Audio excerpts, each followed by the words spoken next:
As everyone gathered around the birthday cake singing, "Happy birthday," to our 1-year-old son, I thought I was looking at the happiest moment of my life. 30 seconds later, I walked into the kitchen searching for more candles and found my husband kissing my best friend. I confronted him immediately, expecting guilt or panic. Instead, he locked the bedroom door, looked me straight in the eyes, and said something that destroyed 15 years of trust in a single sentence. What he didn't know was that I wasn't just his wife. Within 18 minutes, one decision would erase everything he believed he owned. My name is Victoria Hayes. I'm 34 years old, and until one ordinary Saturday afternoon, I believed I had built the kind of life people secretly wished they had. My husband, Ethan, and I had been married for 12 years. We had a beautiful 1-year-old son named Noah, a comfortable home outside Seattle, and what everyone called a perfect marriage. Looking back now, I realize perfection is often just the mask people wear before everything falls apart. I met Ethan during my final year of college. He was confident, hardworking, and knew exactly how to make everyone around him feel important. He believed in big dreams, and I admired that. Together, we helped grow Hayes Living, the home furnishing company that carried my late grandfather's family name. To the outside world, Ethan was the brilliant businessman leading the company into the future. What almost nobody knew was that my grandfather had quietly placed the controlling ownership of the company into a protected trust before he passed away. I never talked about it because I never wanted money to become the reason someone loved me. Ethan managed the business every day, and I was happy staying behind the scenes while raising Noah and working remotely as the company's creative director. Then there was Claire. Claire had been my best friend since we were 14 years old. She had stood beside me at my wedding, held Noah only minutes after he was born, and knew every secret I had ever trusted another person with. If someone had asked me that morning to name the two people I trusted most in the world, Ethan and Claire would have been the only names on my list. That Saturday was Noah's first birthday. The house was filled with balloons, laughter, wrapped presents, and the smell of homemade barbecue drifting through the backyard. Friends, relatives, and business associates filled every corner of the house. Cameras flashed while Noah giggled from his high chair, completely unaware that his first birthday would become the day our family changed forever. As I looked around at everyone smiling, I honestly believed life couldn't get any better. I had no idea that within the next few minutes, everything I believed about love, friendship, and trust was about to collapse. The moment everyone gathered around Noah's high chair, the house filled with cheerful voices singing, "Happy birthday." My son clapped his tiny hands against the tray while frosting covered the tip of his little nose, making everyone laugh. I smiled too. Looking at him, I remember thinking I wanted him to grow up surrounded by love, honesty, and a family that would always protect him. I couldn't have been more wrong. Just before we cut the cake, my sister-in-law asked if we had any extra birthday candles because one had snapped in half. I told everyone I'd be right back and slipped through the kitchen toward the hallway pantry. As I rounded the corner, I heard quiet laughter. At first, I thought it was two guests trying to avoid the noisy crowd. Then I looked up. Claire had both hands resting on Ethan's shoulders. My husband wasn't pulling away. He was kissing her. For a second, my mind refused to accept what my eyes were seeing. Everything around me became strangely quiet, as if someone had muted the entire house. My heart pounded so hard I could hear it in my ears. Claire noticed me first. Her eyes widened. Ethan turned around. Neither of them spoke. I quietly stepped backward before either of them could explain, then walked back into the living room wearing the same smile everyone expected from me. Somehow, I finished Noah's birthday party without crying. I thanked guests for coming, opened presents with my son, posed for family pictures, and even laughed at jokes I couldn't remember 5 seconds later. The entire afternoon felt like I was watching someone else's life. Hours later, after the last guest finally left, I carried Noah upstairs and laid him gently in his crib. Then I walked into our bedroom and closed the door behind me. "I saw you," I said quietly. Ethan didn't even ask what I meant. Instead, he walked across the room, shut the bedroom door, turned the lock, and folded his arms. His face showed no guilt, no panic, no shame. He looked directly into my eyes and said, "Accept it or leave. You'll never survive without me." Something inside me broke. But instead of arguing, screaming, or begging, I simply nodded. I walked downstairs, picked up my sleeping son, grabbed my car keys, and left the house without saying another word. Behind me, Ethan never followed. He truly believed I had nowhere else to go. I drove without turning on the radio. The silence gave me room to breathe, even though every breath felt heavier than the last.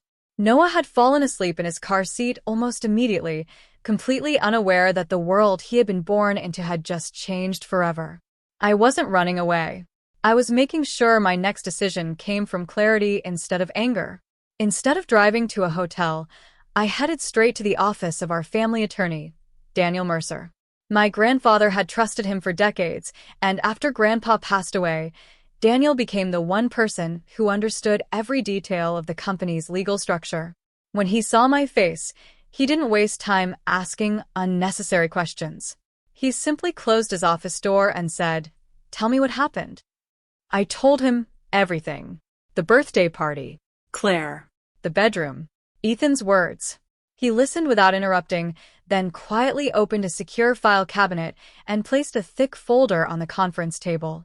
"Victoria," he said gently, "there's something Ethan never truly understood. Years before my grandfather died, he had transferred the controlling ownership of Hayes Living into an irrevocable family trust. On paper, Ethan had always been the public face of the company. He negotiated contracts, attended investor meetings, and managed daily operations. But legally, I remained the majority owner. Every major financial account, every expansion loan, every executive authorization ultimately required the trust's approval. Grandpa had insisted on those protections because he believed leadership should never depend on one person's ego. Daniel asked only one question. "Do you want to activate the emergency governance provisions?" I looked at the photograph of Noah on my phone. This wasn't about punishing Ethan. It was about protecting my son's future from someone who had just shown me exactly who he was. "Yes," I answered. Within minutes, Daniel contacted our financial advisor and corporate counsel. The legal procedures moved quickly because every document had been prepared years earlier. Authorization privileges changed exactly as the trust required. Pending investment transfers were automatically suspended until the board completed an ownership review. Then my phone buzzed. 18 minutes had passed since I left the house. Daniel looked at the screen before sliding it toward me. "Ethan." Then another call. And another. By the time the fifth call arrived, Daniel gave me a quiet, knowing look. "He knows something's wrong," he said. I didn't answer. For the first time that day, the panic belonged to him. Ethan didn't call because he missed me. He called because something far more frightening had happened. According to the voicemail he left just 22 minutes after I walked out of our house, he'd arrived at company headquarters expecting an ordinary Monday morning. Instead, he found the executive conference room already full. Our chief financial officer was there. So was the company's general counsel. 3 board members had joined through video conference. Daniel Mercer sat quietly at the far end of the table. The moment Ethan walked in, he demanded to know why an emergency meeting had been called without him. No one answered immediately. The general counsel slid a folder across the polished table. "I suggest you read this first." Inside were documents Ethan had apparently never bothered to examine during all the years we were married. The trust agreement, the ownership records, my grandfather's succession plan. Every page carried signatures that had been filed long before Ethan ever became chief executive. He wasn't the owner. He had never been the owner. He had only been hired to manage someone else's company. When he finally looked up, the confidence I'd seen for 12 years was gone. He asked if this was some kind of joke. Daniel calmly replied, "No. Mrs. Hayes has exercised rights that have always legally belonged to her." The room fell silent. The board informed Ethan that pending investment transactions had been paused until a complete governance review was finished. No one accused him of wrongdoing. No one raised their voice. Everything was handled professionally, exactly as the corporate bylaws required. That calmness unsettled him more than anger ever could. He began calling me before the meeting had even ended.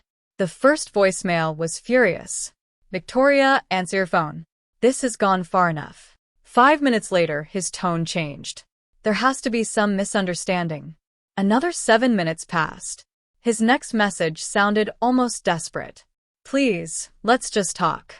By early afternoon, my phone displayed dozens of missed calls and unanswered text messages. Claire tried calling too. Then Ethan's parents. Then mutual friends asking whether everything was all right. I answered none of them. Instead, I took Noah to a quiet park near our temporary apartment. He laughed as I pushed him gently on a baby swing, his tiny feet kicking happily through the air.